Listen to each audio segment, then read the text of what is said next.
de costos de construcción con respecto a columnas, hormigones, muros. Ya normalmente llegamos nosotros hasta muros, ya la parte de lo que es cubierta no las realizamos, pero lo importante es que podamos saber el tipo de cimiento que se utiliza en este tipo de construcciones y también las columnas, qué tipo de hormigón. Ustedes ya ayer hicieron una investigación, tampoco lo revisé. Vamos a ver un poco sobre la investigación que ustedes hicieron ayer con respecto a los hormigones, ¿ya? Eso era más o menos una introducción a esto que vamos a ver el día de hoy, ¿ya? Dice etapas de la construcción de las instalaciones industriales. Está muy relacionado con algunos conceptos de construcciones domiciliarias, pero lo voy aplicando a las construcciones industriales, ¿está bien? Ya habíamos mencionado anteriormente en base a normas de urbanismo de cada municipio, hay que considerar el tema de las instalaciones. Se tiene que... Okay. Por favor, les recomiendo su micrófono, a menos que vayan a hacer alguna pregunta, lo habilitan, ¿ya? Ok. Entonces habíamos dicho de que las instalaciones tienen que estar dentro de un parque industrial, ¿no? Porque necesitamos todas las comodidades para la industria. Cuando hablamos de comodidades, estamos hablando de los factores que determinan la localización de una planta. En este caso, ya en Santa Cruz, cuando hablamos de plantas industriales, tenemos dos en Santa Cruz bien marcadas. La que se está desarrollando ahora, el Parque Latinoamericano, son plantas industriales, naves industriales, para algún proceso de fabricación o simplemente de servicio. Habíamos dicho de que está en un lugar que por ahora es un buen lugar donde no hay alguna urbanización muy cercana. Lo ideal es que se mantenga así, por el tema que habíamos hablado anteriormente, ¿ya? Ok, vamos a ver las etapas de la construcción de las instalaciones. Son 4 etapas y las más marcadas, o hasta donde nosotros vamos a ver, la tercera etapa, ¿ya? La tercera etapa la van a desarrollar junto con ustedes con las exposiciones que van a hacer de las instalaciones que corresponden a una nave industrial. Inge, una consulta. ¿Está compartiendo algo? Claro, ¿no se ve? No se ve. Vamos a No se volver. ve nada. Otra vez al principio. No es necesario porque no, solamente estaba en... ¿Ahora lo ven? Ahora no lo ven. Sí, ahora sí se ve. Ahora sí. ¿Para cuándo es la exposición? Sí, positivo. Ok. Ahí estaba hablando hace rato, porque no piense que se perdieron mucho, estaba en eso y había pasado a estas etapas. ¿Ya? Son 4 etapas, perdón, sobre la exposición a partir del día lunes. Ah, ya. El lunes empieza. ¿Usted ya dice cuál grupo? Claro, si hay voluntarios, empieza el primer grupo voluntario. Si no hay, lo sorteamos el día viernes, para que tengan, ¿ya? Que habíamos dicho con respecto a la exposición de grupos, ustedes generan un documento de la investigación, un Word, preparan unas diapositivas cortas, precisas, puntuales con respecto a las instalaciones que les tocó, y no es necesario que los 4 expongan. Ustedes pueden escoger uno que representa a todo el grupo y hace la defensa para todo el grupo, ¿ya? Ya, Obviamente que todo el grupo tiene que estar preparado para responder las preguntas. Ya yo puedo tomarme el tiempo y saber quién es el integrante del grupo y la pregunta va direccionada para un integrante del grupo, ya exclusivamente en las preguntas. Pero después solamente una persona puede ponerlo el tema. ¿Ya? No más de 30 minutos. Ya. ¿Ya? No más de 30 minutos, por favor, para la exposición. ¿Está bien? Sí, está bien. Ok. Ok. Son 4 etapas, lo vamos a ir desarrollando. Ya acá nos está mencionando qué tenemos que ver en cada etapa. tercera y cuarta etapa. Ok. Tenemos lo primero, ¿ya? Tenemos que tener los planos y la topografía, ¿no? Esta parte de los planos lo realizan los ingenieros civiles o los arquitectos, ¿no? El plano de cómo va a ser la instalación, ¿ya? Nosotros casi en esta parte, a menos que hagamos algún curso de especialidad para ver el tema de este tipo de construcciones o generar planos, podríamos ejecutarlo, ¿no? Pero no es nuestra área específica. Pero necesitamos conocer, ¿no? Ok. Tenemos la primera etapa de construcción y algunos puntos que debemos considerar en esta etapa. La preparación del terreno o replanteo. ¿En qué consiste esto que nos menciona acá? Dice, comprende la limpieza del terreno, excavación para fundaciones, excavación para sótanos, tanques, etc. Desmontes, terraplenes y rellenos, y excavación subterránea. La unidad de medida será siempre el metro cúbico, ¿ya? En esta parte de la preparación, de la limpieza o desmonte, como dice, o replanteo, es básicamente esto que vemos en las imágenes, ¿no?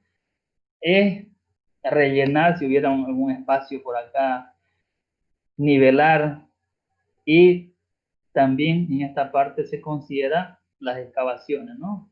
Decía ahí para tanques, por ejemplo, si va a haber la instalación necesita tener un tanque de almacén de agua y va a ser sobre el nivel del terreno, o sea, hay que hacer las excavaciones, ¿no? Necesarias como para que se pueda hacer este tanque de agua subterráneo, ¿no? Si fuera el caso.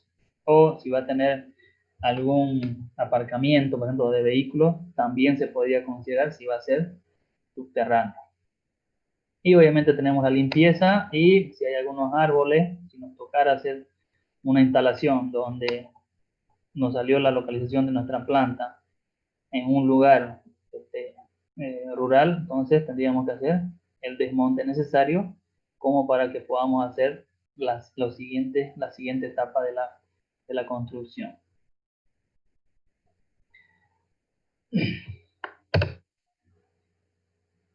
Ahí está lo que es el replanteo. Ya fíjense, básicamente es ponerle todas las marcas por donde van a estar nuestros muros, donde vamos a tener que cavar, ¿no? Hay que hacerle las marcas, fíjense en esta parte, son las marcas para hacer las columnas, zapatas. Entonces, básicamente, cuando hablamos de replanteo, estamos hablando de todo lo que vemos acá en imágenes. Y dice que la unidad de medida va a ser el metro cúbico. Fíjense, tenemos más imágenes de lo que es el replanteo,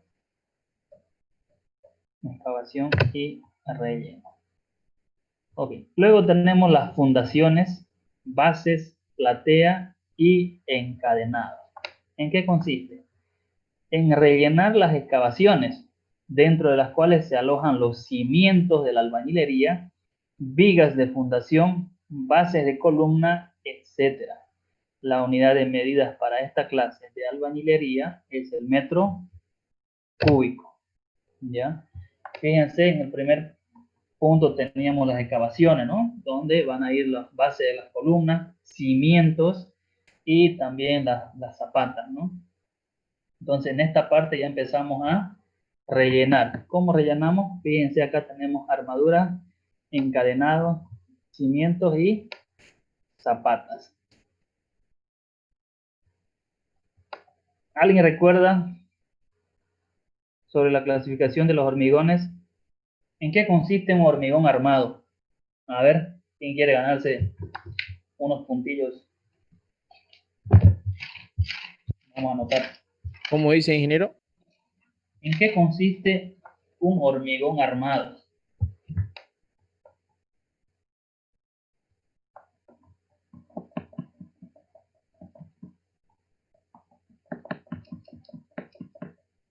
¿Hicieron la tarea? ¿No hicieron la tarea? Y copy paste, ¿no? Y decía un ensayo ahí.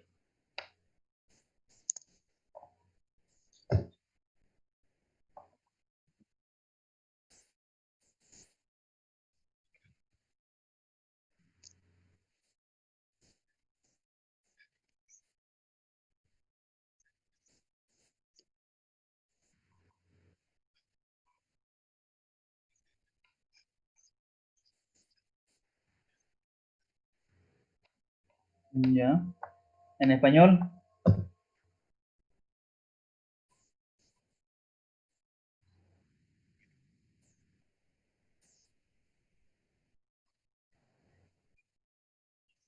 Ya. Básicamente cuando hablamos de un... A ver, Sería el fierro armado ya, está bien. más el concreto, ¿no? Es Exacto. el apto para resistir esfuerzos de compresión y tracción. En Proporciona resumen. la compresión superior y la resistencia a la tracción. Y básicamente lo que ustedes están ya compartiendo es como para qué sirve, ¿no? O sea, cuál va a ser su uso en realidad. Pero cuando hablamos de la composición o de qué está hecho un hormigón armado, básicamente, en resumen, es la mezcla de cemento y, bueno, aparte tiene ripio también y estructura metálica, ¿no? Metálica. Metálica. Esa es la composición de un hormigón armado, ¿ya? Y un hormigón ciclópeo, para todos los que hicieron la tarea, ¿Un qué? hormigón ciclópeo. Composición. ¿En qué consiste un hormigón ciclópeo? ¿Cuál es la diferencia con el hormigón armado? Si me equivoco, Inge, creo que tiene piedras más grandes. Ya, muy bien. Fíjense la parte de cuando decíamos hormigón armado, básicamente es una mezcla, ya, lo que vamos a ver enseguida, lo que es un mortero, ya, la composición de un mortero con una estructura metálica. Ya en el hormigón ciclópeo incorpora lo que es piedra, ¿no? A la estructura. Que lleva piedra y grava. No estamos hablando exclusivamente de las construcciones e instalaciones. Y el hormigón ciclópeo se utiliza en el cimiento. Ya cuando ustedes vean un cimiento, este es un hormigón ciclópeo porque tiene una combinación de piedras, grava y obviamente también tiene estructura metálica y el mortero. Ya vamos a ver enseguida qué es el mortero. ¿Sí? Este tipo de estructuras, por ejemplo, cuando hablamos de zapata, no es que lleva simplemente cemento, ¿no? Se utiliza acá la piedra, ¿no? Se utiliza acá el hormigón ciclópeo, ¿no? La mezcla de esos componentes para que esto sea más resistente, ¿no? Ya ustedes daban el concepto de por qué se utiliza el hormigón armado, por ejemplo, ¿no? Cuando hablábamos de resistencia a la flexión y todo lo demás, ¿sí? Pero en esta parte, cuando hablamos de hormigones, hormigón ciclópeo, más que todo, y hormigón armado, que es lo que nosotros vamos a ver y calcular, entonces nos estamos refiriendo a este tipo de construcción.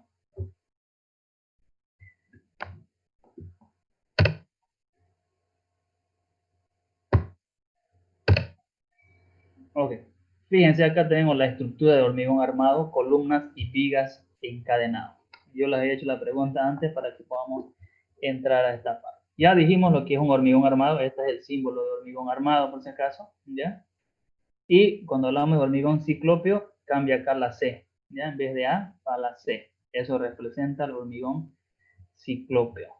Viene con algunas tablas, cuando hagamos los cálculos, vamos a ver en qué consiste, cuánto porcentaje de piedra tiene y cuánto porcentaje corresponde a la otra mezcla. ¿Ok? Ok. Dice ejecución 30, de 40, creo. ya, hay 40, Entre 30 hay 40, 30, 60. Lo vamos a ver en tabla cuando hagamos los ejercicios para que ustedes puedan reemplazarlo, ¿no? Vamos a ver cuánto de piedra le ponemos, ¿ya? Pero tiene un porcentaje, ¿no? Fíjense, nos habla de ejecución de columnas, ¿ya? Las columnas están de hormigón armado, ¿ya? Si ustedes se fijan, las estructuras de sus viviendas, por ejemplo, si nos vamos a algo más que por nosotros podemos percibir, las columnas, Fije, ¿sí? el hormigón ciclópeo sería utilizado más que todo para los cimientos, o sea, las zapatas que dicen, Exacto, ¿no? porque tienen piedras. Exacto. Sí, ¿no? Ahí se utiliza, ¿no? El hormigón ciclópeo exclusivamente más para las zapatas, ¿no? Más para las zapatas. Cuando hablamos de hormigón armado, hablamos más de las columnas, ¿ya? Estas columnas, ustedes ven en ciertos tramos de los muros, entre los ladrillos, por ejemplo, tiene que llevar columnas. ¿Ya? Yo les comparto esto de la importancia de que tengan columnas las construcciones.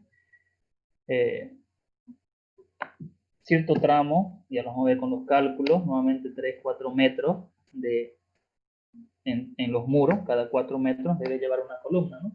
Nosotros yo les había mencionado sobre las cargas que hay que tomar en cuenta, y una carga en Santa Cruz es el viento, ¿ya? Tenemos vientos muy fuertes, huracanados, si ustedes quieren, en algunas épocas como agosto, por ejemplo. Si estos muros no tuvieran columnas, todas tendríamos problemas, ¿no? Se caerían.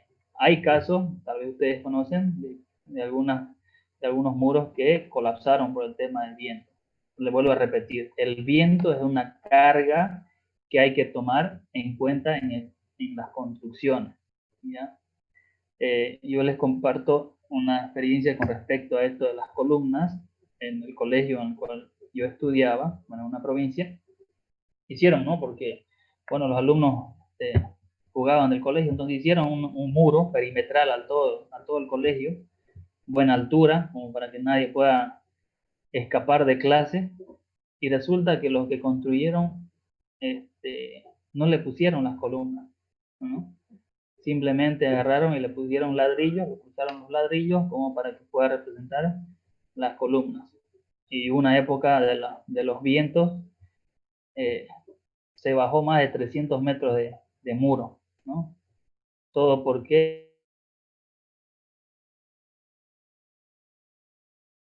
el muro. Entonces, pérdida total. Imagínense la pérdida que genera un mal cálculo de eso, ¿no? Entonces debemos recordar que esto de acá, las columnas son muy importantes en los muros, porque simplemente el ladrillo no aguantaría la carga del viento, ¿cierto? Tenemos también vigas y los encadenados. En esta parte, fíjense, las vigas con hormigón armado mezcla constituida por conglomerante, áridos finos, gruesos y agua, y el agregado de hierros. Cuando hablamos de vigas, por ejemplo, estas vigas que prefabrican, ¿no es cierto? Ustedes van a algunos lugares alejados, por ejemplo, se dedica a esto, Concretec que hace también vigas, ¿no es cierto? Estas vigas que ya son prefabricadas, ustedes van y compran, ya tiene una mezcla de esto que ustedes leen acá, ¿no? Los conglomerantes que dice, que básicamente son el ripio, ¿no? Tenemos cemento, agua, y no debería faltar lo que son los hierros, ¿no? Son trenzas. Ya, sí. Algunos hacen las trenzas, ¿no? Eso debería tener un cálculo, ¿no? Para ver su resistencia, pues, ¿no? Sí, Pero hay que saber dónde comprarlo también, ¿no? Pero sí o sí tiene que tener los hierros como para que pueda resistir cualquier carga que yo vaya a obtener, ¿sí? La medida también va a ser el metro cúbico. Cuando hablamos de columnas y vigas, nuestros cálculos para saber cuánto necesitamos va a estar en metros cúbicos.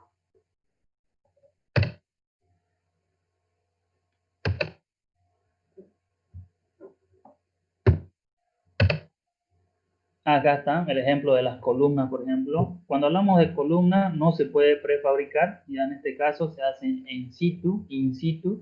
Fíjense, acá está cómo se construyen las columnas, ¿no es cierto? Tiene que tener una estructura metálica y Muchos acá utilizan lo que es grava, obviamente arena, cemento, agua, ¿no? En algún porcentaje que nosotros vamos a calcular. Fíjense, esto es lo que llamaban el encadenado, ¿ya? La imagen de abajo.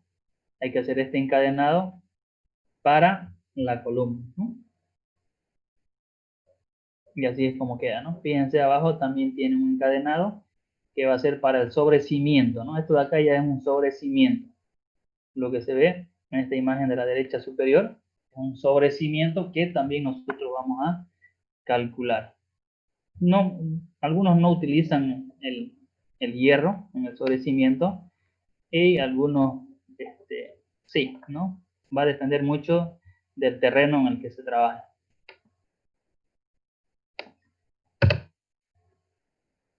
Acá tenemos algunas otras imágenes de columnas, cómo hay que construirlas, nivelarlas, obviamente. No hay que tener un nivel para hacer esto de acá, pues si no, no van a salir para cualquier lado. Fíjense. Con la plomada. Exacto, ya los albañiles saben, nivel, plomada, ¿no? Más que todo acá con plomada, ¿no? Y le van poniendo topes para que puedan hacer el vaciado, ¿no? El paraguado, si quieren llamarlo. Tenemos acá una imagen donde están llenos de columnas, ¿sí? Absolutamente columnas, y ya en una segunda planta, ¿no? Entonces, las columnas son clave, ¿ya? Al momento de hacer una instalación.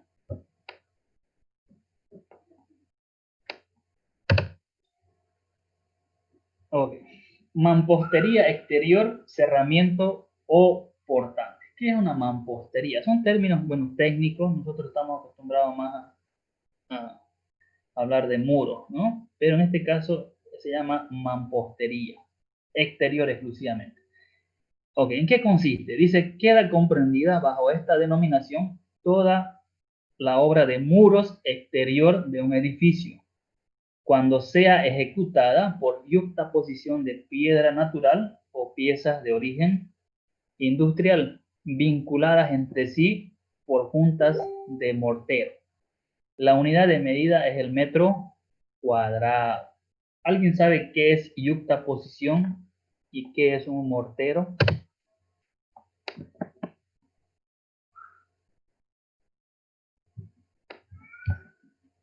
¿Alguien sabe qué es yuxtaposición? Ni idea, dice. Terapio. Ok, fíjense la forma de colocar. Es una mezcla de cemento, agua y arena. Ya, muy bien. Eso es un mortero, ¿no? Sí. Ok. Fíjense acá los ladrillos. La forma del colocado del ladrillo, esa es la forma de yuxtaposición. ¿Qué significa? Los ladrillos, por ejemplo, nunca van a ver en línea recta, ¿no? Uno encima de otro. Siempre van a ver esta de acá. Fíjense, tengo un ladrillo acá y hasta la mitad del otro, o entre las mitades, comparte un ladrillo superior. ¿Sí? ¿Se entiende? A esta forma de construcción se llama por yuxtaposición. ¿Por qué creen que se utiliza ¿Qué es lo que provoca? Que se Un trabe, mejor que agarre. se trabe. ¿Ya? Un mejor agarre, ¿no? Exacto, ¿no? Para Hay un que no mejor se caiga. agarre, mejor traba, por ahí como decimos vulgarmente, ¿no? Ingeniero, ahí también se le coloca un fierro para que no se caiga el muro. En cada tres columnas se coloca un fierro, digo, cada cuatro se coloca un fierro para que se centre. Si no, si se coloca así nomás el muro se va a caer. Y siempre en la columna siempre hay un fierro, cada cuatro columnas para que se quede quieto. Yo creo que eso se le refiere a yuxtaposición. Ahí viene un borracho y patea la pared y la tumba. Exacto, ¿no? Todo se Entonces, coloca el fierro. básicamente cuando hablamos de yuxtaposición estamos viendo la construcción de ladrillos como tal, obviamente tomando en cuenta lo que decía Ismael, la cantidad de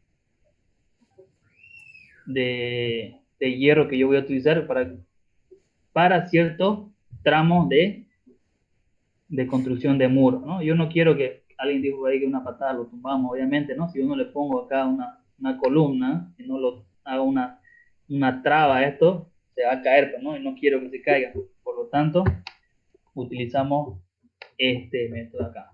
Ahora no solamente yo le pongo los ladrillos, ¿no? Para hacer este levantamiento de ladrillo, yo tengo que utilizar lo que les había preguntado también, que decíamos sobre el mortero, ¿no? El mortero, jóvenes, no es más que la mezcla, ¿ya? Lo que comúnmente nosotros decimos mezcla. ¿Qué consiste? Agua, cemento y arena. Eso es la mezcla. ¿Y qué es la junta? Esto de acá, ¿no? La junta es los espacios que vemos acá entre ladrillo y ladrillo, sea de forma vertical y forma horizontal. Nosotros vamos a calcular también cuántos ladrillos necesita todo este muro, cuánto de mezcla le va a entrar a este muro. Entonces, de ahí vamos a sacar los costos, ¿no? En base a cuántos ladrillos. Si me entran 1000 ladrillos, a cómo puedo comprar 1000 ladrillos, por ejemplo, ¿no? A cómo está el cemento, la bolsa. ¿Sí? Entonces, para hacer cálculos de construcción necesitamos saber cuánto de mezcla y todos los conglomerados que voy a necesitar para hacer esta construcción. ¿Sí? ¿Se entiende esa parte entonces? La yuxtaposición y el mortero. Recuerden que la palabra técnica es mortero, pero nosotros si vamos a una obra, el albañil nos va a decir, prepárate la mezcla, ¿no? Que básicamente es lo mismo.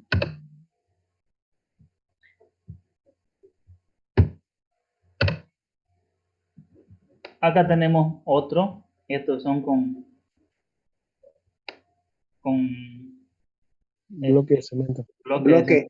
Exacto, bloque de cemento que también sirven para hacer muros y utilizan lo mismo que decía, por ejemplo, Ismael, ¿no? Fíjense, acá entre línea y línea hay un fierrito, ¿no? Que cruza, ¿sí? No sé si lo pueden ver.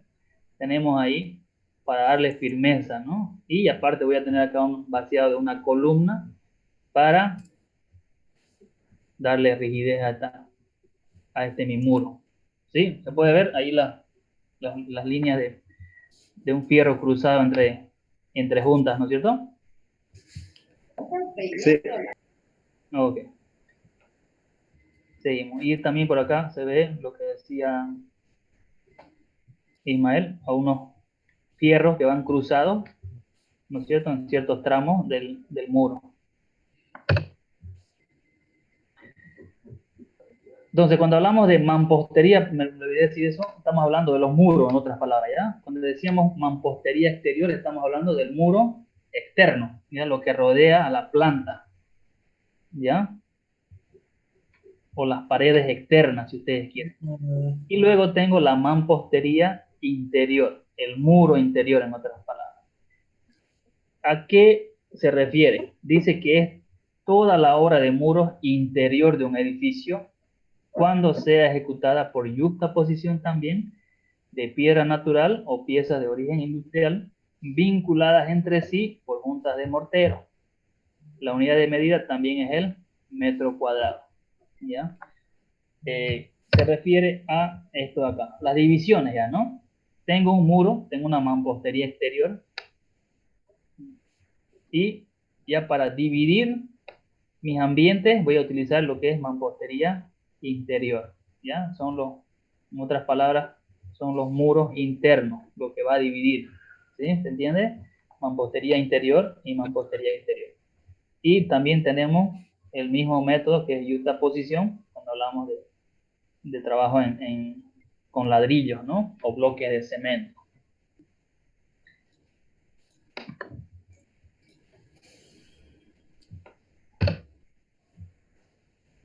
Ok, esto es clave en Santa Cruz. Yo sé que todos ustedes tienen problemas con esto y el que no tenga problemas me está mintiendo. Dice aislación hidrófuga vertical y horizontal. ¿Qué creen? ¿A qué creen? Bueno, se me traba la luenga.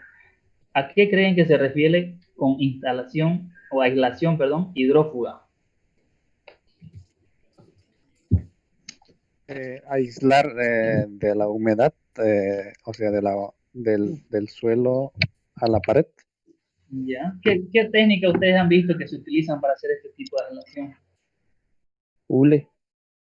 ¿Ya? Hule o ¿cómo se llama?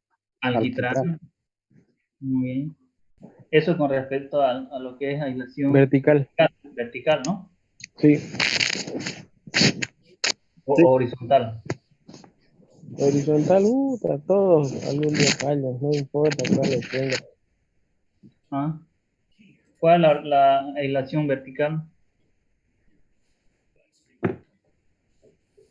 Horizontal sería la que le utilizamos a las losas, a los techos planos.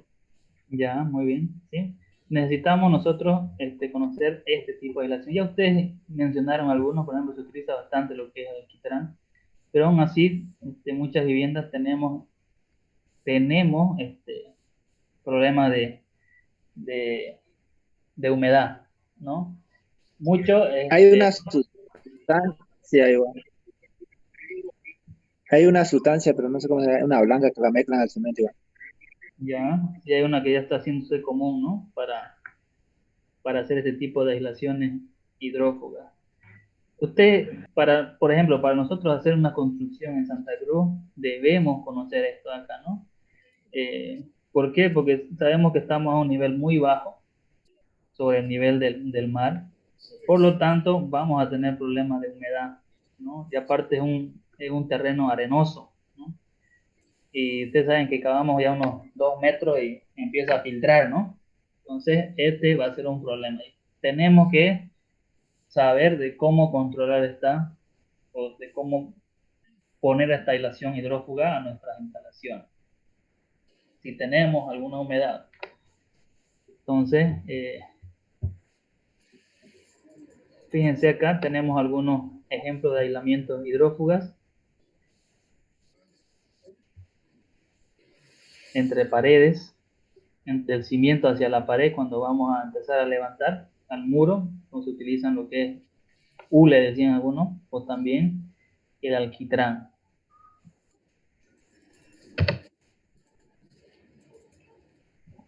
Okay.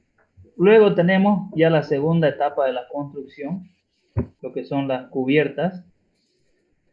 Son los techos de un edificio, excluyendo a las estructuras resistentes de los mismos, llamadas losas, bovedillas o las abriadas, ¿ya? En todos los casos de unidad de medida será el metro cuadrado. Las cubiertas pueden ser planas, en pendientes o curvas. Las cubiertas planas se construyen sobre las losas de hormigón armado o bovedilla, según importancia de la obra, el destino de la cubierta, el grado de aislación y la duración que se desee de la misma. Entonces ya la segunda etapa estamos hablando de cómo lo vamos a hacer la estructura del techo, ¿no? De cómo va a quedar nuestro techo. Normalmente cuando hablamos de naves industriales, ustedes tuvieron la oportunidad de ver, cuando hablamos de este tipo, se utiliza bastante lo que son las calaminas, ¿no? Las chapas. Si ustedes van al parque industrial, es muy común utilizar este tipo. ¿Por qué creen que se utiliza Perfiles. bastante? Perfiles, ¿no? ¿Por qué creen que se utiliza bastante esto?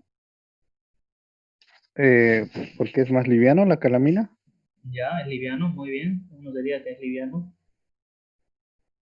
¿Ustedes creen que tendría sentido hacer un edificio con teja, por ejemplo? Si le pongo teja colonial. No, ni idea. O sea, cuando hablamos de instalaciones, ¿no? Instalaciones, ¿no han visto, no? Una instalación, una nave industrial con Sí, No, sí, es que esas son para una la nave nave. es sí o sí concepcha y calamina. Exacto. Necesitamos que nuestras instalaciones sean livianas, ¿no? Sean livianas y fáciles de construir, pues, ¿no? No voy a tener problemas, ¿no? Con estas estructuras. Yo puedo reemplazar tranquilamente una chapa, ¿no? Una cercha, son muy más trabajables. Y si nos vamos al tema del costo, es más barato, pues, ¿no? Es más barato hacer este tipo de trabajo que imagínense hacer un vaciado, ¿no? Ponerle teja, ¿no? No va, ¿no? Y aparte la misma estructura de nave, por el proceso que se vaya a realizar en las instalaciones, me va a generar algún inconveniente extra. Entonces, lo recomendable, y ustedes van a ver que todas las instalaciones utilizan las cerchas, las chapas, los perfiles para el tema de los techos, ¿no?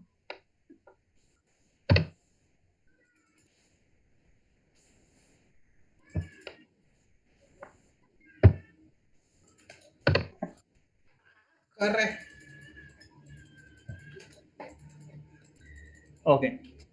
Tenemos también la cubierta, dice, está constituida por el contrapiso destinado a dar la pendiente necesaria para el escurrimiento de las aguas, la aislación térmica, esto es muy importante ya empezar a considerar, y algunos que llevaron termodinámica me entenderán esta parte con los prácticos que ustedes hacen con sus proyectos, tomando en cuenta aislación térmica dependiendo de la instalación que se vaya a generar, ¿no? Yo puedo tener una aislación térmica a partir de la cubierta, sí se puede hacer, quiero que haya una separación, ¿no? De cambio de temperatura.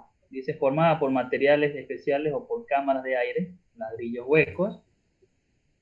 También tengo que considerar la aislación hidráulica para proteger de las aguas.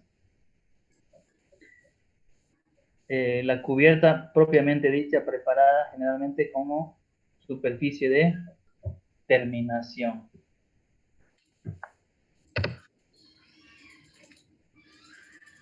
Ok, tenemos también lo que son los revoques, revoque grueso y revoque fino.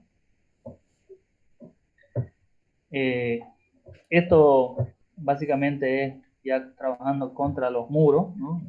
El tipo de revoque que vayamos a poner. Cuando trabajamos revoque grueso, normalmente trabajamos con mezcla.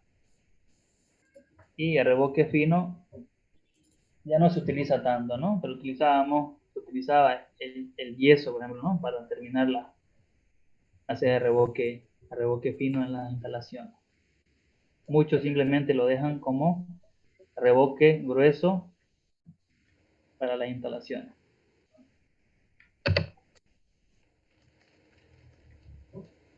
Después tenemos el cielo raso. Los cielos rasos son estructuras muy similares a los revoques y revestimientos de muros, cumplen las mismas funciones, usan de los mismos materiales y se conforman por los mismos o semejantes métodos constructivos. Puede decirse que solo se diferencian de aquellos por el plano fundamental de su tendido, que en este caso es horizontal. Y, bueno, no me deja ver esta pantalla. Dice, pueden ser revocados, armados, suspendidos y enchapados, ¿no? En plafón, ok. El plafón es un material muy liviano, ¿no? Cuando hablamos de cielo raso, más lo vamos a ver esto en las tiendas comerciales o en las oficinas, ¿no? Para las instalaciones. Vamos a utilizar este tipo de estructura, ¿ya?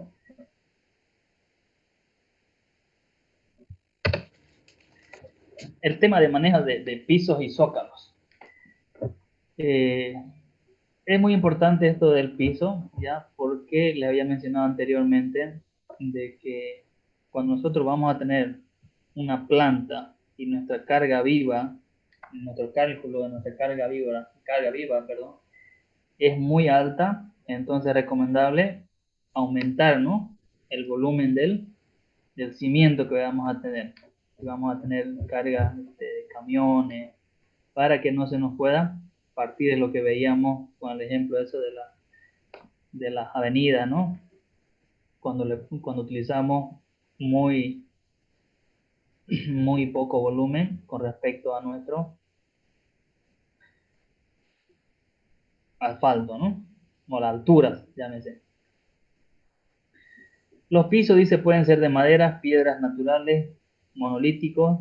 En este caso, cuando hablamos de instalaciones industriales, no vamos a ver, ¿no? Este tipo de pisos en nuestras instalaciones. Difícilmente, ¿no? Sillar de madera, por ejemplo, o piedras naturales. Trabajamos con vaciados simplemente de cemento, ¿no?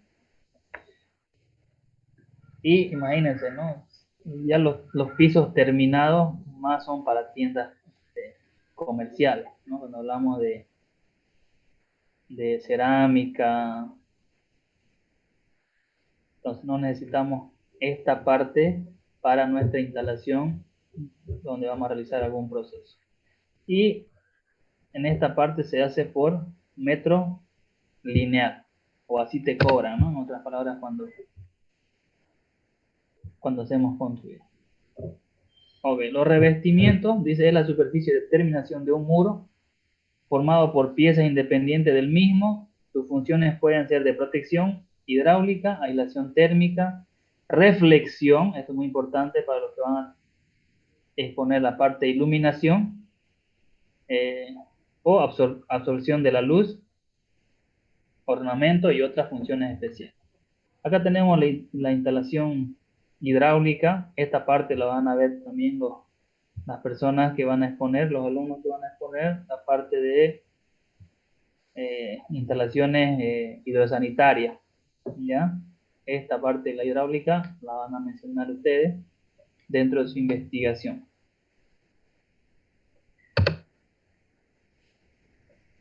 Okay. El tipo de carpinterías exteriores con respecto a vidrio. Esto ya conlleva a la parte de ventilación, ¿ya? El tema de las ventanas, por ejemplo, ¿por qué la ventana a ese lado? ¿Por qué no al otro lado? ¿No? Es decir, cuando ya hablamos de una instalación, ¿no? ¿Por qué va a estar hacia el lado al este y no al oeste, por ejemplo, ¿no? Cuando hacen cálculos de construcción, cuando hacen el diseño de construcción, los arquitectos, ellos ven esta parte, ¿no? Del tema de los vientos, para que tu ventana no esté a favor del viento, o sí esté, dependiendo de cómo vayan a hacer la construcción. Lo mismo con el tema de iluminación, ¿no? La iluminación, para que tu casa tenga una buena iluminación, se hace estudio, ¿no? Cálculo de iluminación. Y esa parte lo van a ver también a los que le toque exponer iluminación. Los tipos de vidrio que deben usar en una instalación, si se utilizan vidrio o no se utilizan. Después tenemos las carpinterías interiores y puertas de entrada. Esto más está aplicado a una vivienda, por ejemplo, que en muchas de nuestras instalaciones a las que ustedes fueron para pasar de un lugar a otro, muchas no tienen puerta, ¿no es cierto? Pero hay una separación de un proceso a otro. Ok. Esta es la parte que ya nos interesa, ya para los que les toca instalaciones hidrosanitarias. Esto hay que tomar en cuenta. Dice, está formada por varios sistemas, cada uno de los cuales cumple un servicio diferente. La instalación sanitaria se divide en 4 sistemas: servicios de agua fría, servicios de agua caliente, desagües cloacales y ventilaciones. Esto con respecto a lo que es instalaciones hidrosanitarias estamos hablando, ¿no?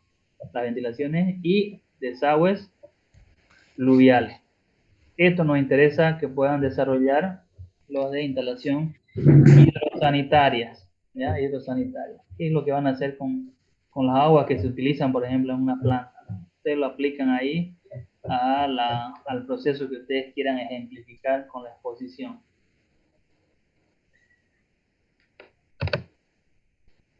Acá está la instalación eléctrica, ¿ya? Ejecución de cañerías embutidas para alimentación de electricidad, diferentes llaves, tomas y boca de luces. Para los que tengan que poner las instalaciones eléctricas, ¿ya? Es importante que puedan enfocarse. Como concepto pueden dar la instalación monofásica, pero ustedes saben que en la industria, en una gran industria, se utiliza instalación eléctrica, pero trifásica, ¿no? Entonces, enfóquense más en la trifásica, ¿no? Tipo de conectores, las máquinas que tienen que tener, cuáles son las normas. Eso sí les recomiendo. Para cada una de las instalaciones que ustedes tengan que exponer normas. Si hay normas bolivianas, ¿qué normas son? ¿Ya? En base a qué normas se hacen este tipo de instalaciones. Si no hubiera una norma boliviana, tiene que haber una norma internacional sobre la cual nos podemos guiar para... Tenemos, ingeniero, en Bolivia. Sí, La IGNORCA, claro, en la eléctrica hay, pero en alguna Sí, otra hay. instalación hay, claro, la 777, ¿no?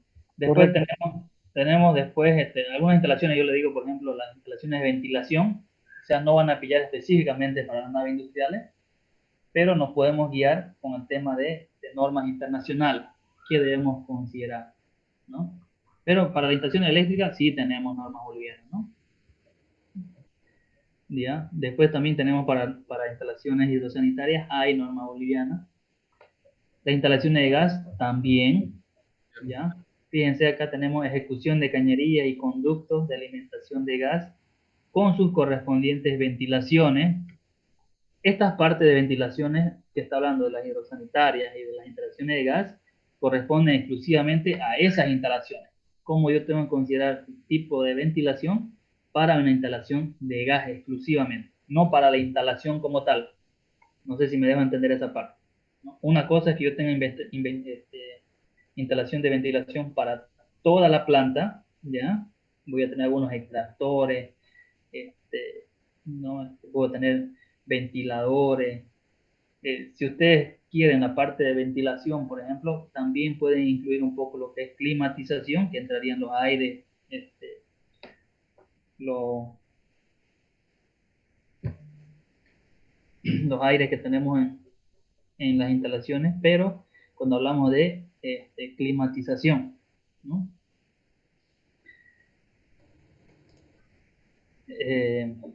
Ok. También acá tienen que entrar las normas de instalación de gas. No menciona las otras instalaciones que yo les mencioné, pero necesitamos conocerlas como la de iluminación, la de ventilación, la de instalaciones contra incendio, ¿sí? Es muy importante que podamos tener. Algo muy importante para lo que tengan que hacer, lo que hay instalaciones de contra incendio, es, yo tengo que considerar, por ejemplo, si dentro de mi planta tengo la opción de tener hidrante, por ejemplo. ¿Cómo tengo que hacer para conseguir que me coloquen un hidrante? ¿Cuál es el proceso? ¿Dónde tengo que ir para que me coloquen un hidrante, por ejemplo, ¿no? O sea, ¿quién es el encargado de avalarme esta solicitud? ¿A dónde me tengo que dirigir? Es fácil el trámite, entonces ustedes van a investigar esa parte, ¿no? Si yo quisiera tener un hidrante, ¿qué es lo que me cuesta? ¿Dónde tengo que ir? ¿Cuáles son los requisitos para tener un hidrante? ¿Cuál va a ser mi sistema contra incendios al interior de mi planta? Si voy a utilizar ductos también, ¿no? Focalizados para la mitigación de incendios. Entonces ya esa parte lo desarrollan ustedes.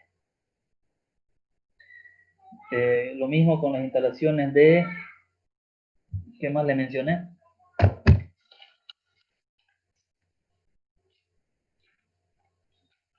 ¿Qué instalaciones más tenemos?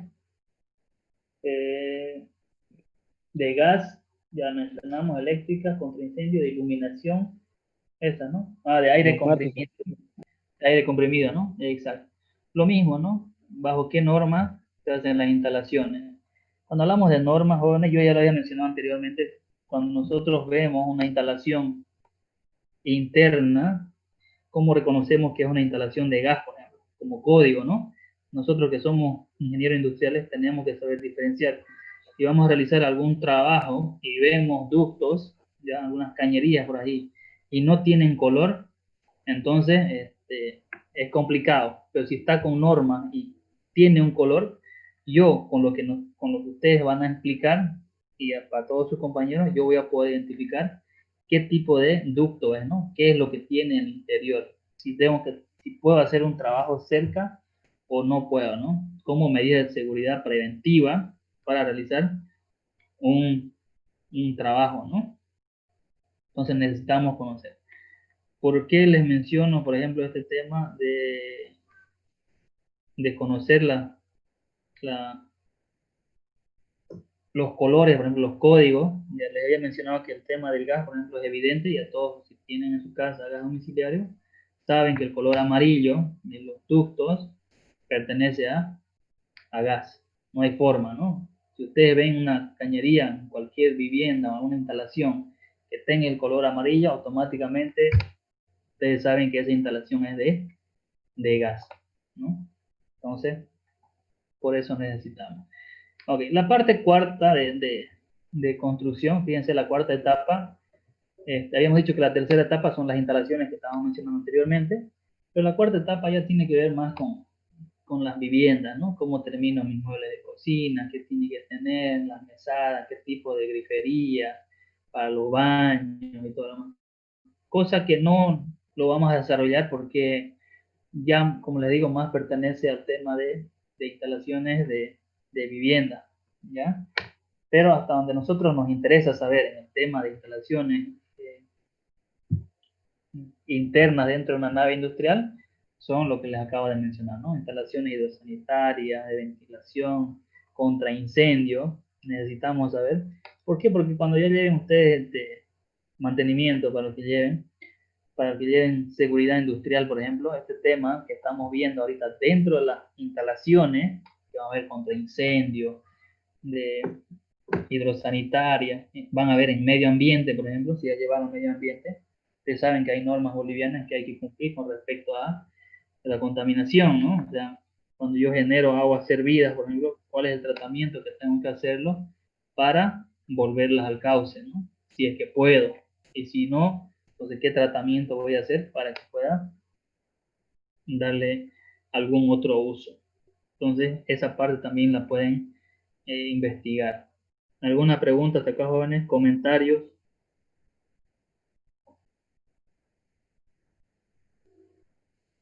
Dije si en el sistema eléctrico, si la nave requiere climatización, va a ir ahí como subtítulo también. Exacto, ¿no? Le ponen ahí climatización también, ¿no? Ustedes saben que para hacer un tipo de instalación eléctrica hay que ver el tema del factor de consumo, ¿no? ¿Ya?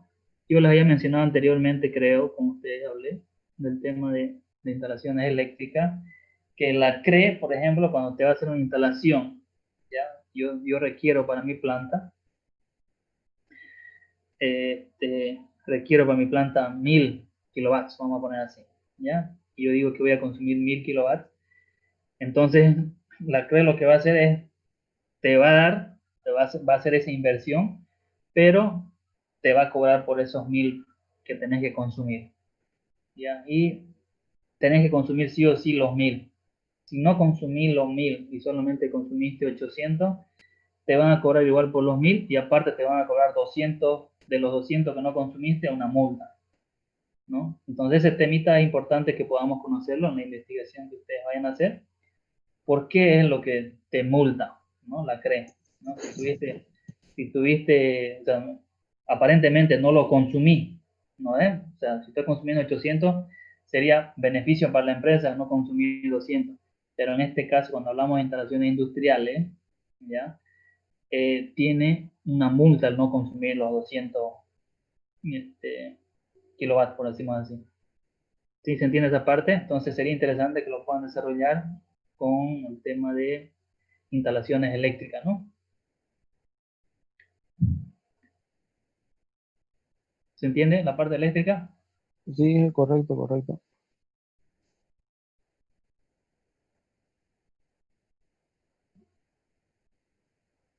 También si pueden investigar la energía activa y reactiva, muy interesante ese tema. Yo si me dan tiempo, yo lo voy a compartir, tengo ahí una presentación de la energía activa y reactiva, muy interesante, que algunos están de acuerdo, otros no están de acuerdo en pagar, por ejemplo, por la reactiva, ¿no? Sí. ¿Sí? Es muy bonito el tema. ¿Sí?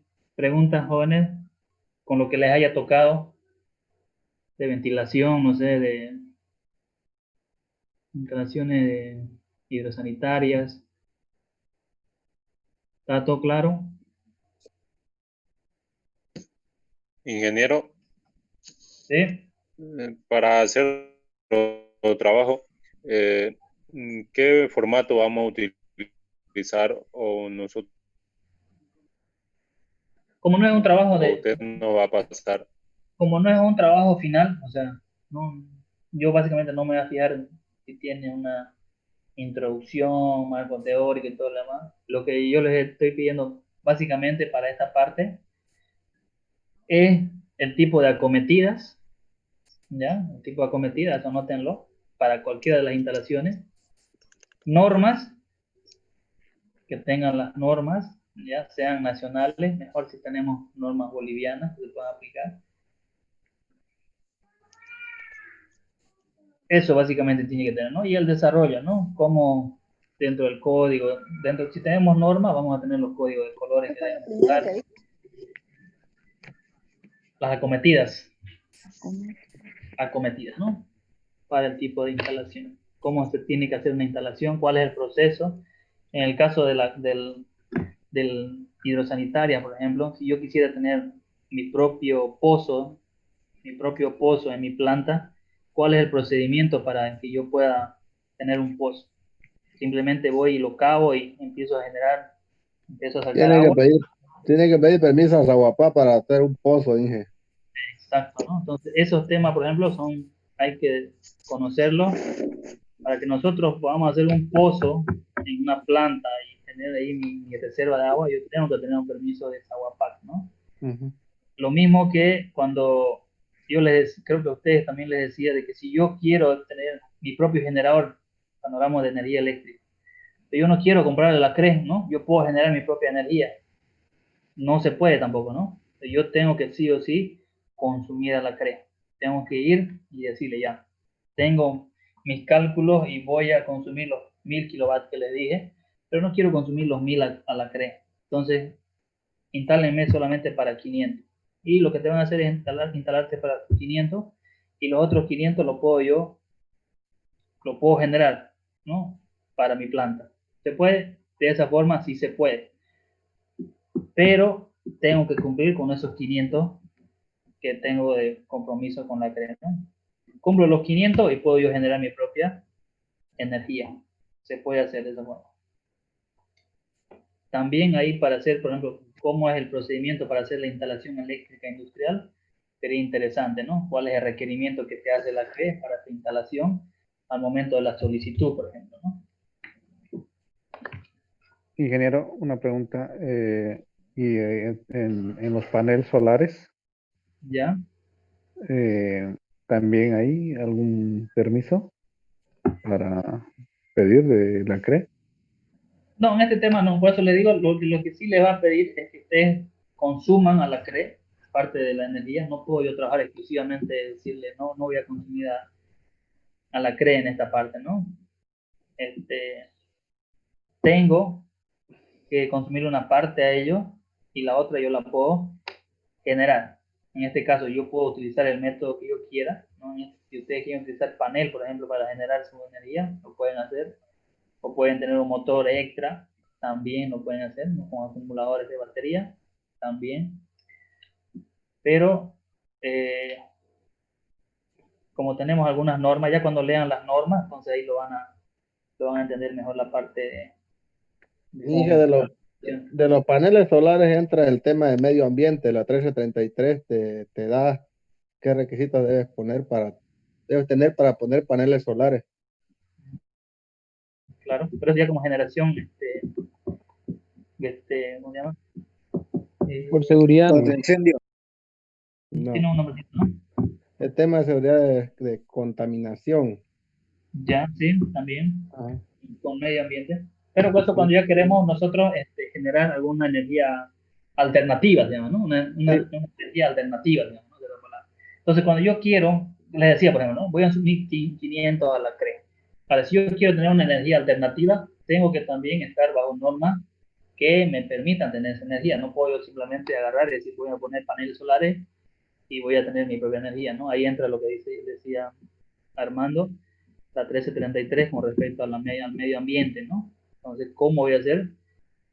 ¿Qué medidas voy a tomar en cuenta para no tener esa contaminación hacia el medio ambiente? O sea, tiene su pro y también tiene que tener su respaldo, ¿no? De cómo lo voy a hacer el tratamiento. Lo mismo si voy a hacer eólico, ¿no? O sea, cualquiera que tenga, tiene que tener una norma sobre la cual se rija, ¿no? Yo creo que más que todo... Perdón, a ver. Inge, yo creo que más que todo para hacer todas estas instalaciones tenemos que utilizar la 16998, lo que es seguridad. Ahí en sus artículos te dice todos los requisitos que debes tener. Por ejemplo, en la iluminación te dice los lúmenes que debes ocupar para una oficina, para una nave, que tiene que tener el caudal de agua que vas a necesitar en caso de fuera hidrosanitario, En caso de incendio, tenés que tener una carga de fuego, la cantidad de agua, la cantidad de presión que necesita para que vos podás que funcione tu sistema contra incendio. Si vos no cumplís eso, no va a ser aprobado tu proyecto. Exacto, ¿no? Y quinto, la prueba de ese proyecto, fue lo interesante, ¿no? Ya sus compañeros, con un grupo que pasé, hizo este estudio, se fueron a visitar a un... Los proyectos de sistema contra incendios nosotros lo aprobamos como municipio, basándonos en la 028-2014 del Código de Urbanismo. Pero ahí están los requisitos que hay que cumplir, ¿no? Sí, en el Código de Urbanismo de la 028-2014 están todos los requisitos que debes cumplir para realizar una instalación. Exacto, ¿no? A ese punto hay que llegar. Bueno, ¿quiénes son los que aprueban, ¿no? Ese tipo de instalaciones? ¿Bajo qué normas? ¿Cuáles son los requisitos? ¿A quién tengo que ir? ¿Quién los autoriza? ¿Quién lo va a ejecutar la obra? Entonces, debemos conocer esa parte, ¿ya? Dio una pauta, Jorge, con respecto a las instalaciones. Quien no haya tocado instalaciones de contra incendio, por ahí ya hay una guía de qué es lo que tienen que enseñar, ¿no? Lo que tienen que investigar. Esa es la idea, ¿ya? Lo que mencionábamos anterior, de que podamos conocer ese tipo de normas, ¿no? Bajo qué requisitos yo tengo que hacer la instalación. ¿Será que puedo tener nomás una instalación contra incendio en cualquier instalación? Entonces, eso necesitamos conocer. ¿Preguntas?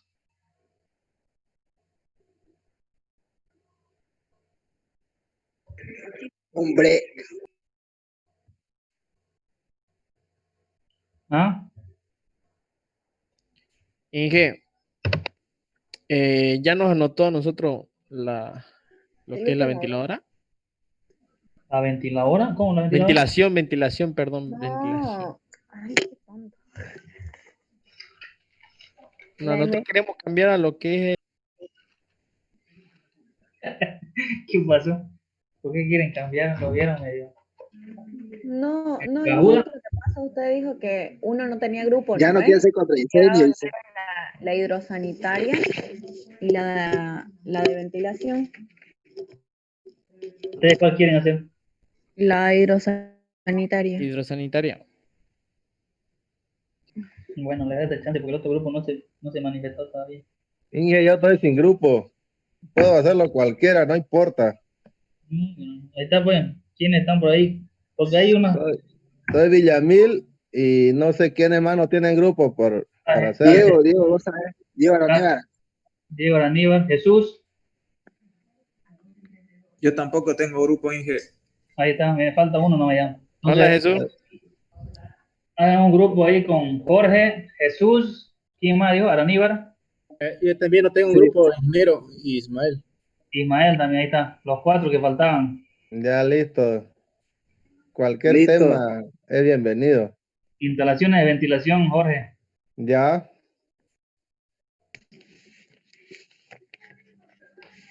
Anótelo ahí a los 4. Jorge, Jesús, Ismael y Araníbar, ¿no? Que pasen su nombre al grupo, ahí yo les anoto y le mando, Inge, a su privado. Listo, jóvenes. Está bien. Tenemos con respecto a eso.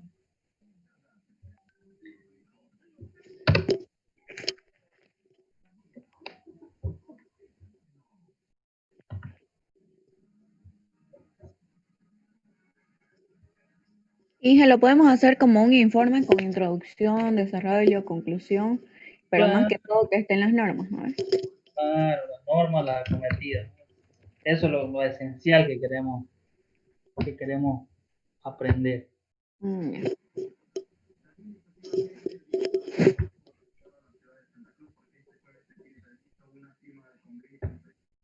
¿Pueden ver este PDF? Sí, Inge. Ok, vamos a seguir, ¿ya? En esta parte vamos a ver lo que es manejo de materiales en instalaciones industriales. Ya hemos construido, ¿verdad? Ya hicimos la parte de la construcción, no hicimos los cálculos todavía, pero vamos a ver cómo es el manejo de los materiales dentro de las instalaciones industriales. ¿Qué tipo de instrumentos tenemos? ¿Qué tipo de maquinaria? ¿Qué tipo de equipos? para hacer el movimiento de instalación. ¿Qué principios debemos seguir para el movimiento de cargas al nivel ya interno? Ustedes van a ir reconociendo a medida que vayamos avanzando con algunas visitas que ustedes hicieron. Vamos identificando dónde se aplican cada uno de estos equipos. Recuerden que es el manejo de materiales en instalaciones industriales.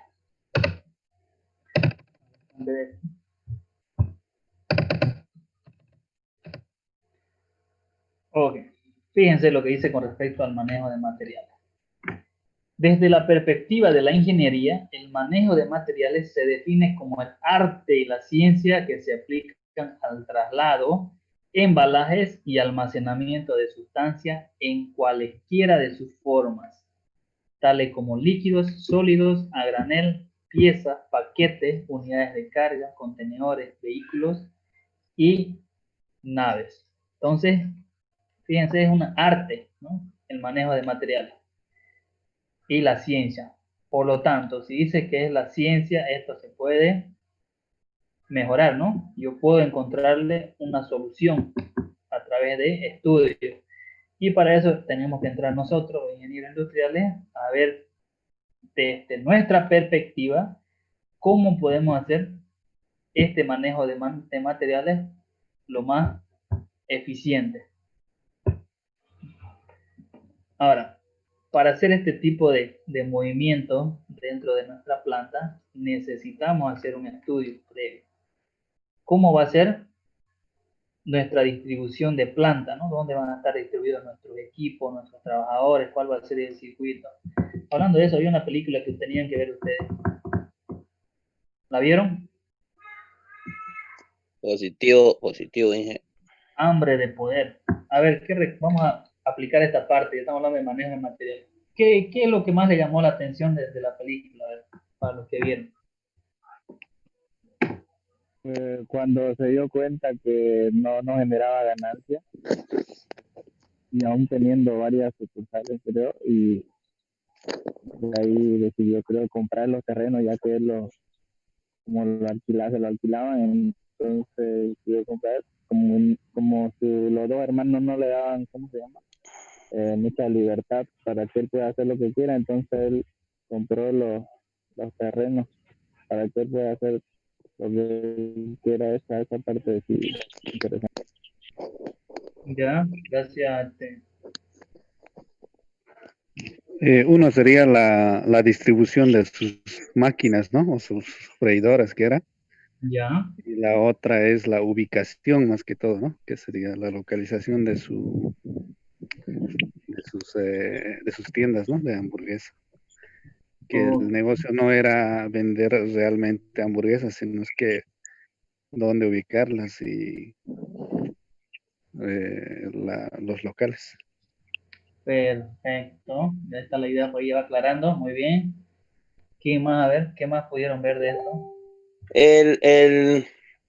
El aumento de su, ¿cómo se dice? De su popularidad, el tema de la empresa, se basó más que todo, ¿no? en la mejor distribución de su proceso para la eficiencia, más que todo, ¿no? Porque como vio, en otros restaurantes se esperaba como 30 minutos, y en este era tanta la eficiencia de que ni bien lo pedías, te lo entregaban, porque ellos probaron varios métodos o probaron varias distribuciones, ¿no? Para ver cómo se podía minimizar los tiempos de la producción para que la entrega sea en el menor tiempo posible.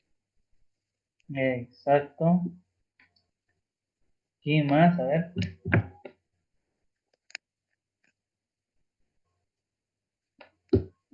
¿Nadie más vio la película? ¿Cómo fue?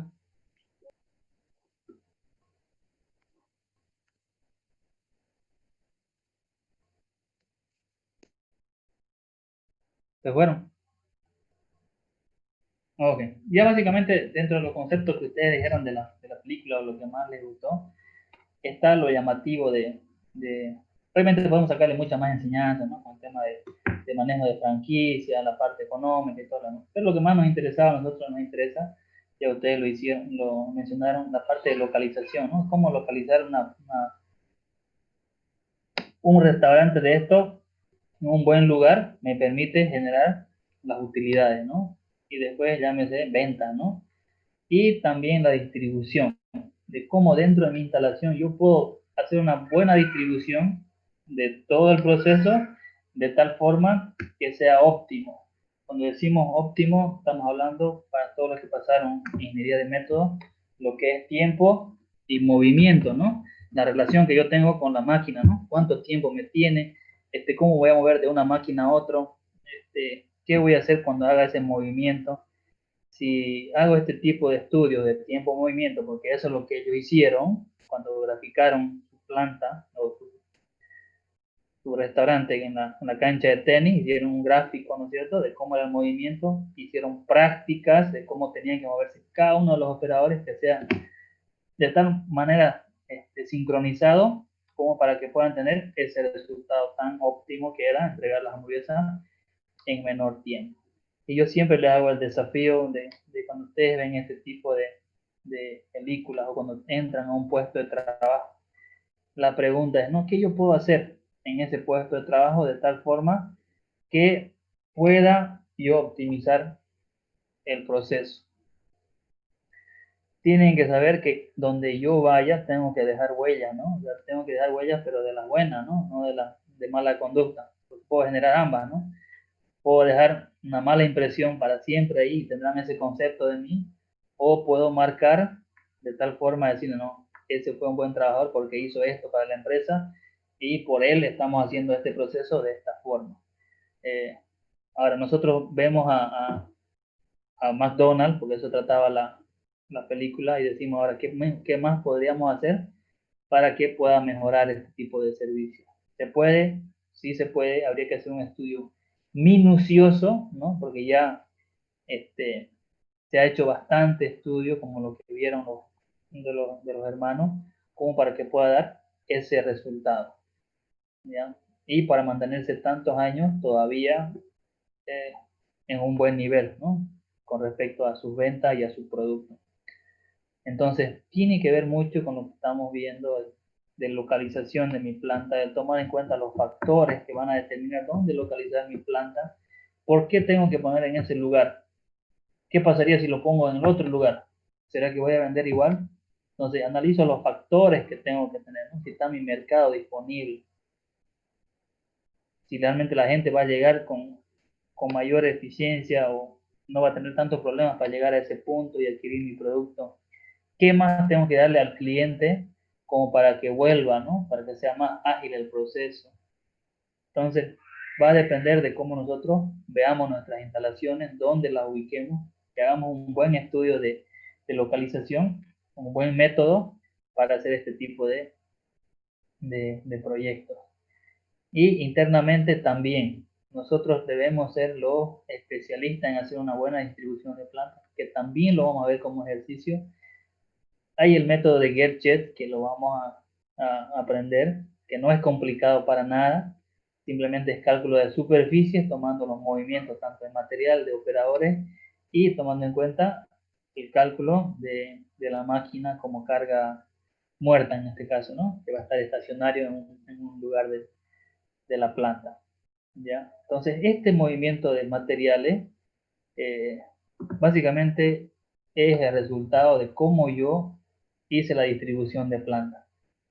Si hay una demora dentro del traslado de algún producto, es porque tengo algún mal cálculo por ahí, ¿no? Que se debería modificar para cumplir con los principios de movimiento de materiales, que lo vamos a ver enseguida, y no pueda generar algún percance dentro del proceso.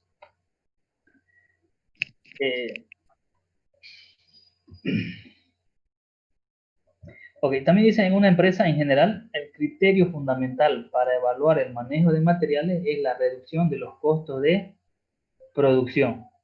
Clave, ¿no? Es clave esto de acá, ¿no? Reducción de costos. A través del manejo de materiales, ¿se puede? Sí se puede, ¿no? Recuerden que seguimos con el concepto de optimización.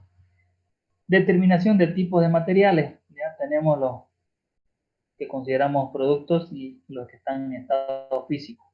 Dentro de los productos tenemos los empacados a granel y los unitarios, y dentro de los estados físicos tenemos sólidos, líquidos y gaseosos. ¿Cómo manejamos este tipo de materiales? Hay formas de hacerlo que lo vamos a ver. ¿Ya? ¿Qué tipo de movimiento yo debo considerar dentro de mi planta? Tengo los planos inclinados, los horizontales, los verticales, los intermitentes y los uniformes. Estos son los tipos de materiales que hay que tomar en cuenta dentro de mi planta industrial. Y puedo utilizar cualquiera de estos o la combinación de estos para trasladar mis materiales. Ok, definición de manejo de materiales. Dice que la definición más completa es la proporcionada por el Material Handling Instituto. El Instituto de Manejo de Materiales declara que el manejo de material comprende todas las operaciones básicas relacionadas con el movimiento de los productos a granel, empacados y unitarios, que los estábamos viendo, en estado semisólido o sólido por medio de maquinaria y dentro de los límites de un lugar de comercio. En este caso, llámese una nave industrial. Todo lo que vayamos a realizar dentro de la nave industrial lo vamos a considerar como movimiento o manejo de material. Ok. Dentro del manejo de materiales, dice que afectará la operación y el diseño de la planta en la cual se operan los equipos. Fíjense, a partir del manejo de material dice que va a afectar la operación y el diseño de la planta. Es decir, si yo tengo que hacer una secuencia de cómo tiene que ir desde que entra la materia prima hasta que sale mi producto final, cómo va a ser el movimiento de ese material, ¿no? De qué máquina a qué máquina va a pasar. Por lo tanto, imagínense que el flujo de este material va a determinar en qué parte tiene que estar ubicada cada una de mis máquinas para que el flujo sea continuo, ¿no? Ok, tenemos algunos objetivos del manejo de materiales. Uno es aumentar la eficiencia del flujo de materiales y asegurar que estén disponibles cuando y donde se necesiten. No puedo tener un quiebre de material dentro de mis instalaciones, es decir que si tengo material en mi almacén de materia prima,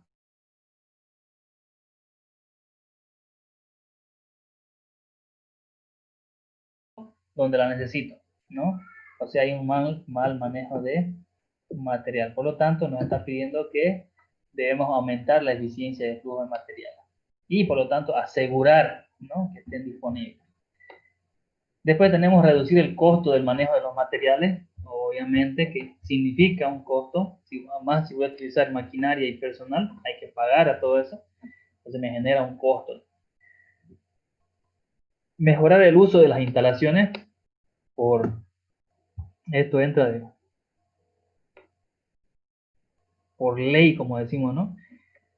Porque si yo tengo un buen manejo de material, entonces mis instalaciones realmente están siendo bien utilizadas.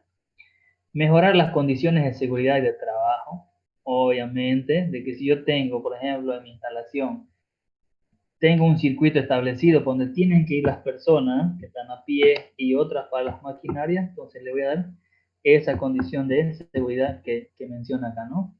Tiene que estar marcada. Por eso le digo que está muy relacionado con el tema de seguridad industrial, ¿no? ¿Cómo le voy a dar esa seguridad a mis trabajadores y también a las maquinarias y al proceso también, ¿no? Tengo un accidente interno, voy a provocar demoras.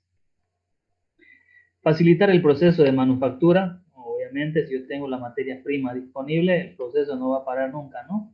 Entonces va a ser continuo, a menos que tenga alguna avería con alguna maquinaria. Y esto de acá que es clave para todas las empresas, incrementar la productividad.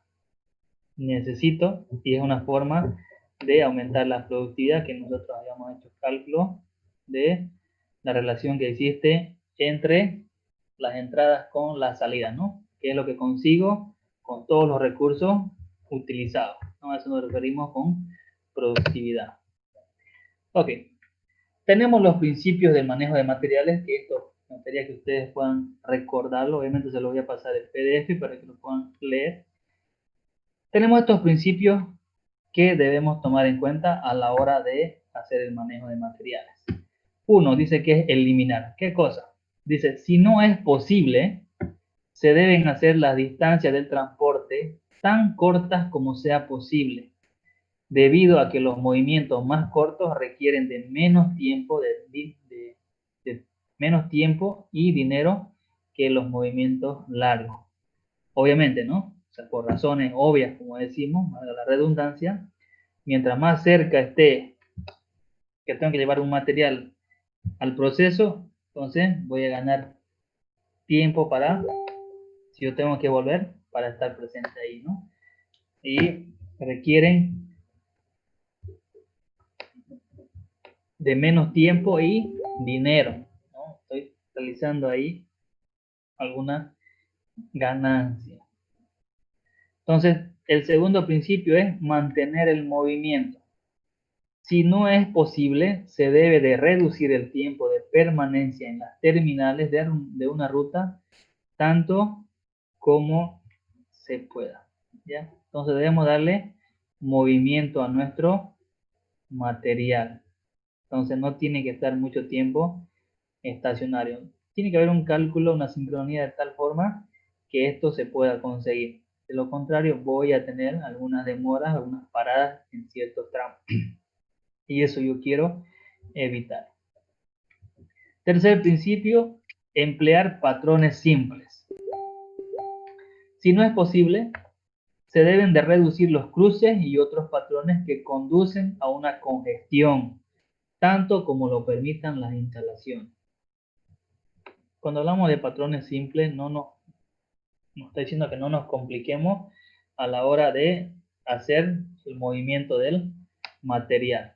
Seamos lo más simple posible y debemos, dice, reducir los cruces. ¿Por qué los cruces? Porque ahí va a ser donde tengamos algún problema de cuello de botella, tanto en llevar el material o pasar un material de un proceso a otro o de entrega del producto final, ¿no? Yo quiero evitar este tipo de cruces, por lo tanto debo emplear patrones simples. Otro principio y muy importante también es transportar cargas en ambos sentidos. ¿Qué significa? Dice, si no es posible, se debe de minimizar el tiempo que se emplea en transporte vacío. Pueden lograrse sustanciales ahorros si se pueden diseñar sistemas para el manejo de materiales que solucionen el problema de ir o regresar sin una carga útil. Lo que nos está recomendando acá es de que si nos vamos a mover o vamos a mover una máquina, una grúa, por decirlo así, y vamos a llevar carga en un sentido, lo ideal también sería que pueda retornar con otra carga, ¿no? Va con una carga de ida y con carga de vuelta, ¿sí? Se refiere a eso en ambos sentidos. Transportar cargas completas. Si no es posible, se debe de considerar un aumento en la magnitud de las cargas unitarias, disminuyendo la capacidad de carga, reduciendo la velocidad o adquiriendo un equipo más versátil. Y cuando hablamos de transportar cargas completas, si la capacidad es 10 quintales, lo recomendable es que lleve los 10 quintales, ¿no? O entre 8 a 10 todavía sería permitido, ¿no? Pero si voy a ir con un quintal, entonces hay una pérdida ahí, ¿no? Porque simplemente estoy yendo y estoy haciendo un trabajo básicamente inútil, a menos que sea una emergencia, pero lo ideal sería que pueda trabajar con o transportar cargas completas. Fíjense, otro principio dice emplear la gravedad. Si no es posible tratar de encontrar otra fuente de potencia que sea igualmente confiable y barata, entonces podemos utilizar la gravedad, ¿ya? Simplemente le damos un plano inclinado para que de un proceso a otro, a través de la gravedad, pueda trabajar sin ningún esfuerzo o fuente de potencia, como dice acá, que lo impulse, ¿no? Simplemente a través del plano inclinado se puede hacer eso. 7. Evítese el manejo manual. Cuando se disponga de medios mecánicos que puedan hacer el trabajo en forma forma más efectiva. Entonces, cuando ya estamos en una instalación, en una planta, donde hay estos tipos de medios mecánicos, entonces debemos evitar, ¿no? Hacer esfuerzos manuales, como dice acá, de querer yo levantar una carga porque sé que puedo, además levanto 100 kilos en pecho, ¿no? Entonces me hago el valiente y levanto, ¿no? Es preferible evitar cuando tenemos los medios disponibles para hacerlo, y existen, ¿no? Dentro de las plantas. El 8 es un último principio, es que los materiales deberán estar marcados con claridad o etiquetados. Entonces, sí o sí necesitamos cumplir con esto para transportar, ¿no? Que tenga sí o sí la identificación de qué tipo de materiales es el que yo estoy transportando. Si dice que es un material frágil, tengo que tomar las consideraciones para transportarlo como tal material. Si no llevara una etiqueta como estas, entonces voy a tener problemas, porque si yo lo manejo como cualquier otro material, puedo producir pérdidas cuantiosas, ¿no? Entonces tenemos que tomar en cuenta este punto de etiquetar los productos que transportamos, o por lo menos debemos exigir que estén etiquetados, ¿no? Para saber qué tipo de producto es. Dispositivos para el manejo de materiales. ¿Qué dispositivos conocemos? Fíjense acá, tenemos los transportadores, las grúas, montacargas y transportes. Vamos a identificarlos, por ejemplo. Tenemos los montacargas, acá nos da un ejemplito de montacarga. Los transportadores, que son las cintas, sean de rodillo o de banda. Tenemos transportadores, tenemos la grúa de tipo pescador, que le llaman. Tenemos el transporte, que utilizamos ya para transportar sea materia prima o cada producto terminado, los camiones, y otros equipos que lo vamos a ver como los anaqueles y demás dentro de las imágenes. Los transportadores. Fíjense, los transportadores decíamos que eran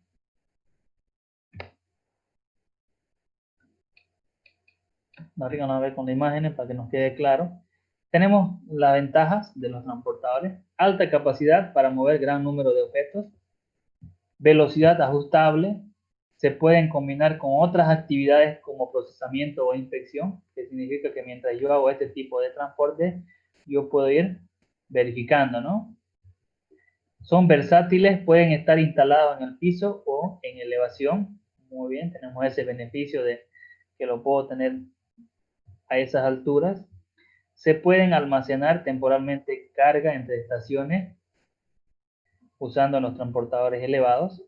Lo puedo tener un tiempo ahí mientras hago algún otro proceso. Traslado de la carga automático y no requiere muchas operaciones. Y no se requieren rutas en líneas rectas o pasillos.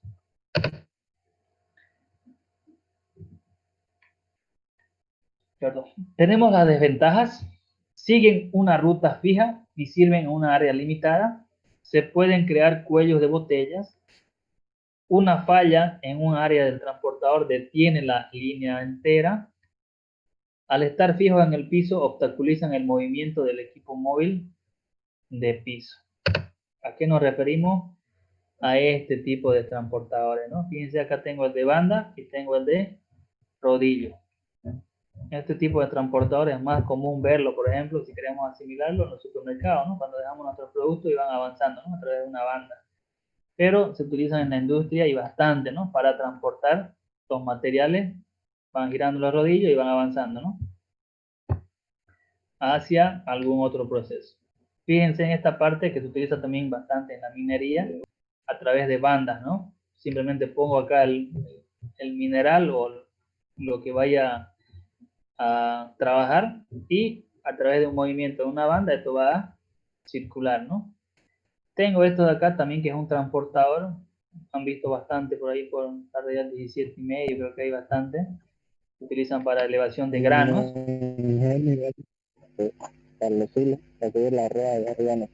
Exacto, para subir los materiales a los silos. ¿Son transportadores de materiales? Sí. Y tenemos que usarlo, ¿no? Decía que los beneficios que esto, si está al fijo ahí, acá, por ejemplo, ¿no? Si vemos este de acá, y yo quiero hacer un proceso de este punto al otro punto, difícil, ¿no? ¿Por qué? Porque al estar en piso y al estar en línea recta ya no puedo hacer nada por acá cerca, ¿no? Tendría que ser paralelo, ¿no? Pero así cruzar ya no podría ser, a menos que utilice algún otro mecanismo de transporte aéreo, ¿no? Como un puente grúa, por ejemplo, ¿no? Podría ser. Pero esto al estar fijo acá ya me impide hacer algún otro proceso que cruce esto, ¿no?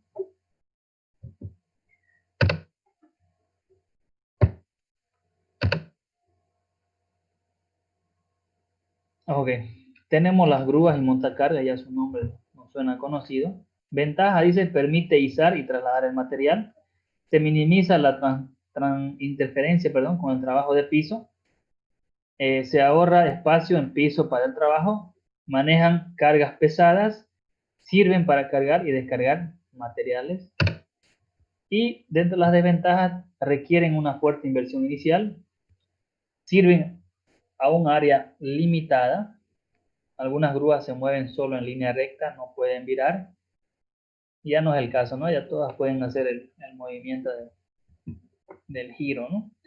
El uso de las grúas es por tiempos cortos durante el trabajo diario. En pocas palabras, no es continuo. ¿Sí? Normalmente utilizamos un momento para mover una carga y luego lo dejamos estacionado hasta que necesitemos nuevamente, ¿no? Por eso se refiere a que no es continuo. Después tenemos la operación de grúas y montacargas, requiere personal especializado, personal capacitado para hacer este tipo de trabajo, si no vamos a hacer algún estrago dentro de las instalaciones si nosotros no sabemos operar este tipo de grúas. Esto de acá, por si acaso, para los que quieran hacer o estudiar el tema de operación de grúas, estas grúas que hacen construcciones, por ejemplo, civiles, ganan bien los operadores, ¿no? Bienísimo ganan, ¿no? No hay muchos, ¿no? Hacer este tipo de... se gana, ¿no? ¿Ah? Va a ser operador de grúa, dice. Casi Ok. nadie para algo, bro. Ok, fíjense, acá tenemos la que le decía, este tipo de grúa que es como el pescador que le llaman, este puente de grúa que es el movimiento horizontal, la carga, simplemente lo levanta y hace el transporte, ¿no? En cambio este sirve para virar, ¿no?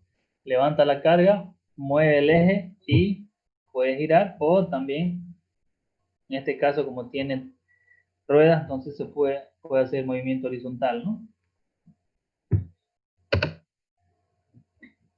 Ok, después tenemos los carros de carga y transporte. Las ventajas, dicen, no necesitan seguir una ruta fija. Se pueden emplear en cualquier parte del piso si el espacio lo permite. Pueden cargar, descargar, levantar y trasladar diversos materiales. Su movilidad irrestricta les permite ser usados en diferentes áreas. ¿Qué desventaja tenemos? Tienden al manejo de cargas muy pesadas, capacidad limitada por viaje. Se necesitan áreas y pasillos de circulación. Necesitan en la mayoría de los casos ser guiados por un operador y no permiten combinar procesamiento con inspección.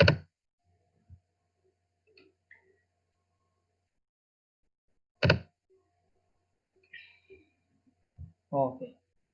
También nos habla parte de automatización, de cómo yo puedo automatizar parte del proceso del traslado de materiales. Lo puedo hacer, ¿ya? Nos menciona acá de manera manual y mecanizado. ¿Ya? Más que todo nos vamos a referir nosotros al mecanizado, que es usar la fuerza motriz, ¿no? En este caso los transportadoras o grúas, que es lo que estábamos mencionando. Pero sin dejar de lado que también necesitamos un poco de esfuerzo manual para realizar este tipo de transporte.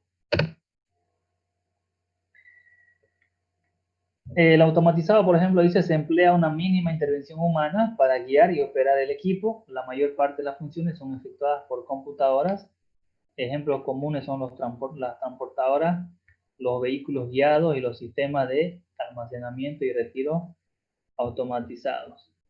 Las instrucciones proceden de teclados, botones, lectoras, etc. Simplemente la persona que hace esta operación va a ser para esto, ¿no? Para apretar los botones y los teclados y programar cuál es el tipo de movimiento que van a realizar.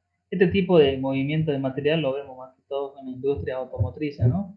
Donde ya tienen todo en una línea, ¿no? Y siguen una ruta, y en cierta ruta tienen una parada que está determinada por algún tiempo hasta que se haga un ensamble, y eso va a continuar su recorrido, ¿no? Completamente automatizado, similar al anterior, y adicionalmente la computadora hace el control en línea. La intervención humana es mínima. Y acá tenemos algunos ya ejemplos del tipo de los transportadores, las bandas transportadoras. Tenemos el transportador de rodillo.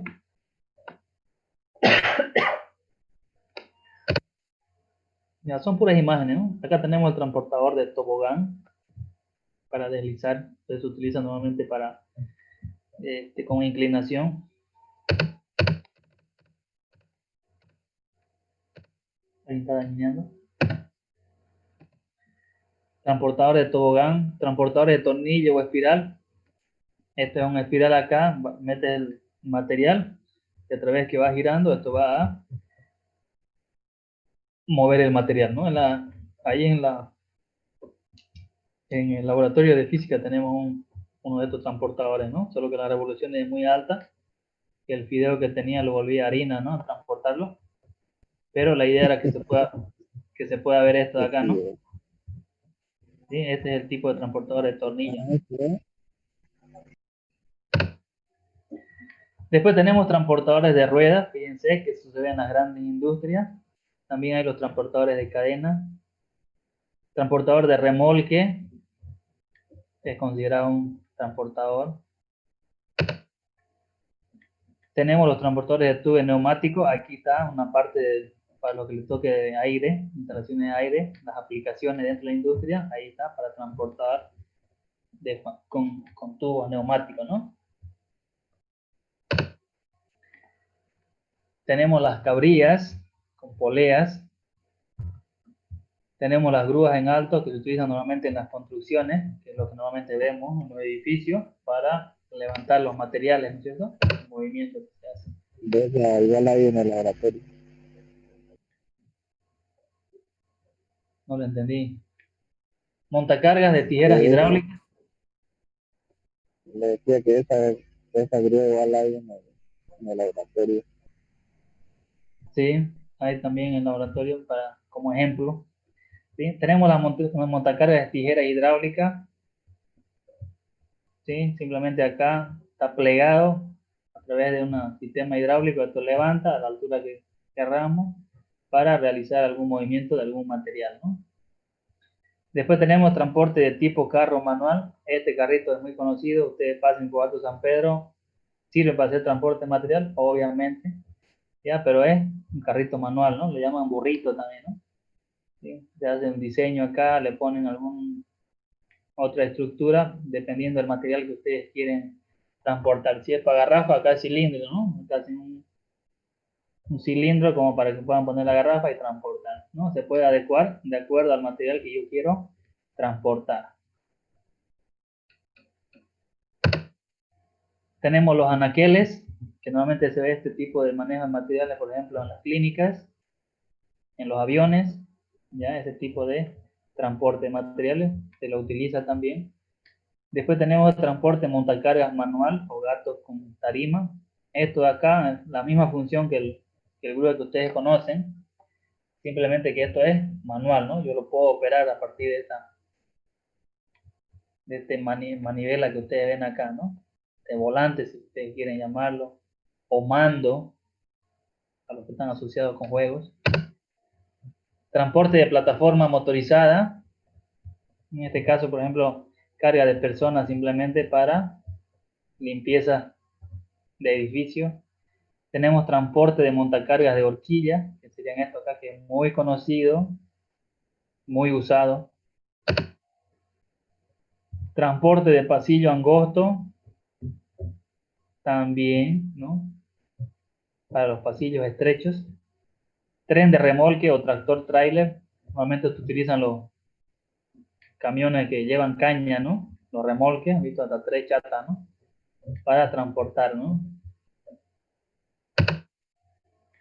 Los ascensores también son considerados como parte de los equipos de transporte de materiales. Tenemos sistemas de vehículos guiados automáticamente. Transporte de montacarga de bidones, acá donde entran ya los cilindros, especialmente para transporte de cilindros.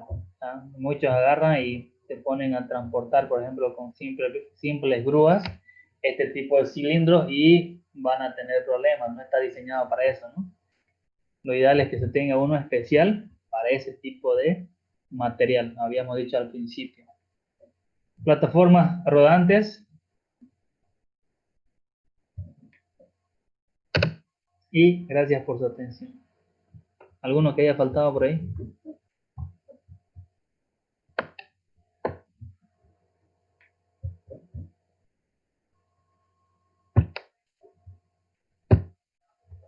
Preguntas, comentarios, chistes, quemas, quejas, rumores.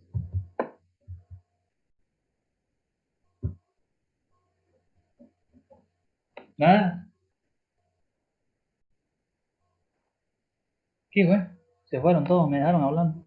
Hola, hola Inge, buenas noches. De los temas de exposición, ¿usted va a subir en plataforma los puntos que debemos abarcar o va a ser libre?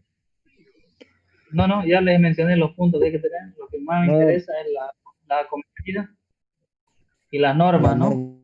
Las normas. ¿Sí? Eso nos interesa saber.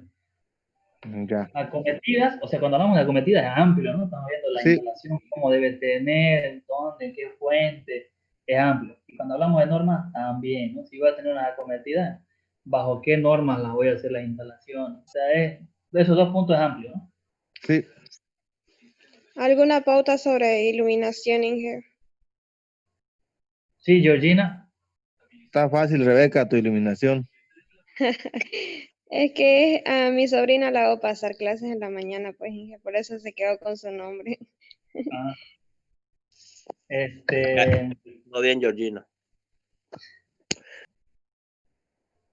El tema de iluminación ya lo mencionó un poco también Armando con respecto a algunos cálculos que tenemos que tomar en cuenta. ¿Qué tipo de iluminación para las naves? Cuando hablamos de tipo de iluminación, vamos a hacer uso, por ejemplo, del tipo de luz que tenemos. Ahí la incandescente, la fluorescente, las LED, cuando incandescente, ¿por qué no fluorescente? ¿No? Dependiendo del tipo de nave industrial para el cual nosotros vayamos a hacer la instalación, ¿no? Porque algunas naves solamente tienen fluorescente, ¿no? Porque otras tienen incandescente. ¿Cuál es el beneficio de tener la iluminación incandescente, por ejemplo? Entonces, ese tipo de puntos, Georgina. Ya pues, Inge. Ya, muchas gracias, Inge. Entonces es acorde a lo que produzca la nave, digamos, en lo que va a estar referido, ¿no? La producción. Ya. Ustedes hablan sobre los tipos de luces, ¿no? De iluminación. Incandescente, LED, fluorescente y todas las habidas por haber. Y ustedes aplican una de esas a una nave. Esta nave, por ejemplo, va a utilizar fluorescente. ¿Por qué? Y explican por qué van a utilizar la fluorescente, ¿no? ¿Se entiende? Lo aplican. Lo mismo para los demás, ¿no? Hacen un poco explican qué es una instalación hidrosanitaria y ustedes se enfocan a una instalación de cómo van a estar las instalaciones hidrosanitarias en esa nave, ¿no? ¿Por qué? ¿Bajo qué normas se hacen ese tipo de instalación? Listo, Inge, gracias. ¿Sí? ¿Alguna otra pregunta, jóvenes? Para que vamos terminando la clase. Inge, las naves industriales tienen que ser de una industria en particular o puede ser ficticio. Puede ser ficticia, pero no tan ficticia, ¿no? O sea, tiene que estar con lo que realmente hace, ¿no? Dentro de los procesos. Claro, pero digamos, puede ser, digamos, una empresa creada, digamos, que quiere... Claro, ¿no? Si hay imaginación para hacer eso y ver las instalaciones que van a tomar en cuenta, perfecto, ¿no? Ya, Inge, gracias. Perfecto. Bueno, jóvenes, si no hay más preguntas, vamos a terminar la clase por el día de hoy, mucha teoría. Y ya la parte de práctica es interesante, muy interesante. Más que interesante, perfectamente interesante. Bueno, si no hay más preguntas, jóvenes, eso sería todo por hoy. Listo, Muy bien, ingeniero. listo. Gracias. ¿Listo? Listo. ¿Listo? Gracias, ingeniero. Son libres, sí, ya lo vi que están todos presentes. Hasta el viernes entonces. Ah, ahí,